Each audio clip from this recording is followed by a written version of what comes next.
ఇల్లు గట్టుకొనే ఇటుకకు రాయికు సెలకల జల్లే ఎరువు కుళ్ళుకో ఎద్దు బండి ఉన్నోనికి సేతులో ఏడాదంతా పని దొరికేది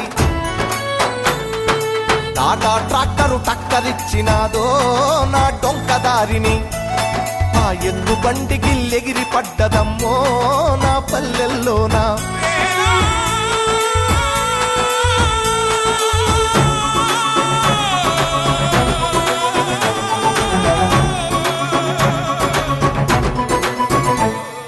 తొలకరి జల్లుకు తడిసిన నేల మట్టి పరిమళాలేమైపోయర వాన పాములు నత్త గుల్లలు భూమిలో ఎందుకు బతుకుతలేవు పత్తి మందుల గత్తర వాసన రాయి పంట పొలాలల ఆ మిట్టికి తెచ్చిన అప్పే కట్టాయే నా రైతు బుతికపై